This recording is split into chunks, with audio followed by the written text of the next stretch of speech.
We're backstage today here at the Farm Credit Forum speaking with John Fast, who is the founder of the Center for Family Business at the University of Waterloo, but most farmers will certainly know you as an expert in succession planning and understanding some of those dynamics.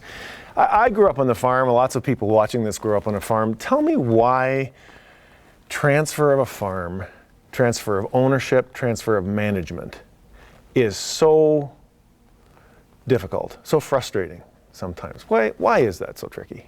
Probably because no one seemed to understand how complex it is. Like, you only do it once in your life, so you don't study for it, you don't get a degree in it, you don't, like, there's not an easy roadmap.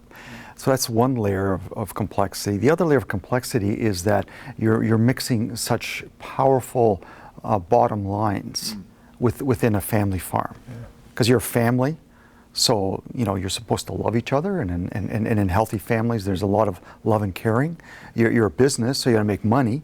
So there's profit. You got to make money, otherwise you're not going to stay. And then there's this power and control thing where, like, come on, I own the equity. There's a transference of equity. The transference of the actual control of this asset, this farm asset. So those are three powerful bottom lines that get very confused. Is agriculture unique in any of that? Or No, really? Not at all. Really? The same dynamics occur in all family businesses. I mean, agriculture has maybe a couple of wrinkles, but minor. The big issues are similar in all families that are in business. I hear, just because, as I said, I have family members who still farm, and I grew up on the farm, and typical issues when I hear you talk and I go, that's our situation. Yeah.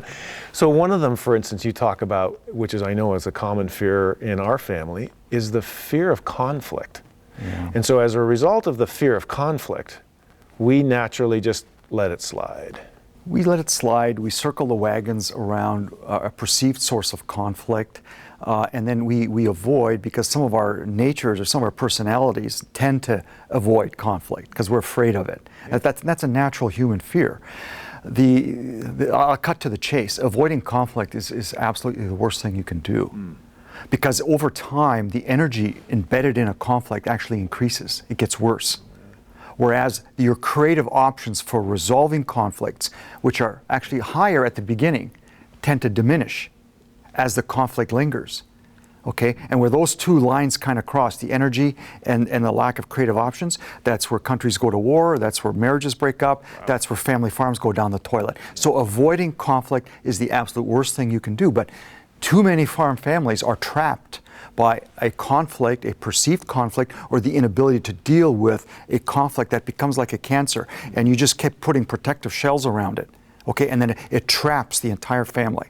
But isn't there an irony there because of the fear of the conflict being so high, but there's not a fear of the business going down, or maybe we just don't want to think about the dangers of not addressing the conflict? Well, this is where all family businesses don't draw that connection that easily between family dynamics, or the inability to actually deal with conflict or to communicate, like what I would call, more realistically about what's going on and the impact on bottom line results.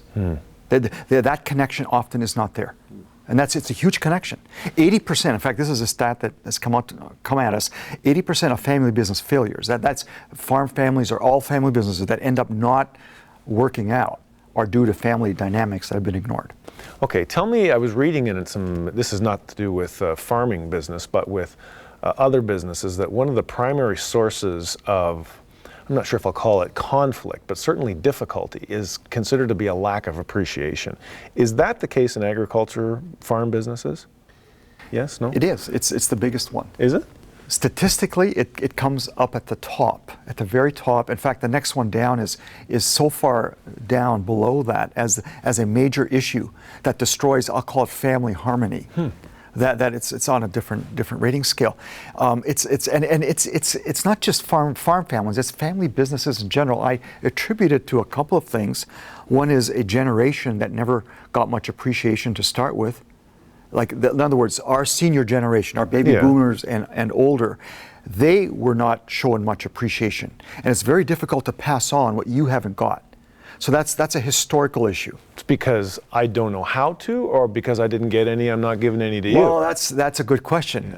We can always learn. We can always grow. But historically, the culture around in family businesses has often been difficult around that. The other piece, again, is because you're a father, say, on a farm, and you've got children who desperately need your appreciation and affirmation on a daily basis. But out on the farm working, a lot of us revert into our boss mode. We wear a boss hat, where it's all about, let's just get stuff done. We're driving, right? And so the only thing that matters is what's not working. So the kids that work for us, our employees, our key employees, they get the backhand. They get our criticism when they need it. But they don't get the 80-90% of appreciation for all the things they do well.